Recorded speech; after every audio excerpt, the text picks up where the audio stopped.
وما آتاكم الرسول فخذوه وما نهاكم عنه فانتهوا واتقوا الله إن الله شديد العقاب۔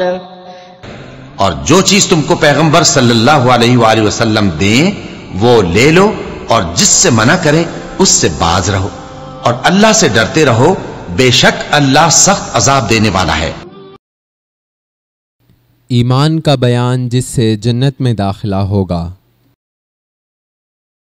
عن ابی ایوب الانصاری رضی اللہ عنہ ان رجلا قال یا رسول اللہ أخبرني بعمل يدخلني الجنة، فقال القوم ما له، فقال رسول الله صلى الله عليه وسلم أرب ما له، فقال النبي تعبد الله لا تشرك به شيئا وتقيم الصلاة وتؤتي الزكاة وتصل الرحم، ذرها، قال كأنه كان على راحلته۔ صحیح بخاری حدیث نمبر 5983۔ حضرت ابو ایوب انصاری رضی اللہ تعالیٰ عنہ نے بیان کیا کہ ایک صاحب نے کہا یا رسول اللہ کوئی ایسا عمل بتلائیں جو مجھے جنت میں لے جائے۔ اس پر لوگوں نے کہا کہ اسے کیا ہو گیا ہے، اسے کیا ہو گیا ہے؟ حضور اکرم صلی اللہ علیہ وسلم نے فرمایا کہ کیوں، کیا ہو گیا ہے؟ اس کی ضرورت ہے اس لیے پوچھتا ہے۔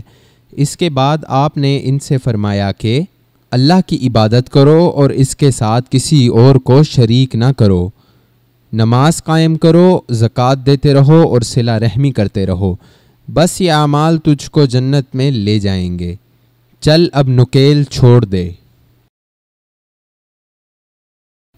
اسلام منتخب دین اور عالم پر غالب ہوگا۔ عن ابی ہریرہ رضی اللہ تعالی عنہ قال قال رسول اللہ صلی اللہ علیہ وسلم کیف انتم اذا نزل ابن مریم فیکم وامامکم منکم۔ صحیح بخاری حدیث نمبر 3449، صحیح مسلم حدیث نمبر 244۔ حضرت ابو ہریرہ رضی اللہ تعالیٰ عنہ نے بیان کیا کہ رسول اللہ صلی اللہ علیہ وسلم نے فرمایا تمہارا اس وقت کیا حال ہوگا جب عیسیٰ بن مریم تم میں اتریں گے، تم نماز پڑھ رہے ہوگے اور تمہارا امام تم ہی میں سے ہوگا۔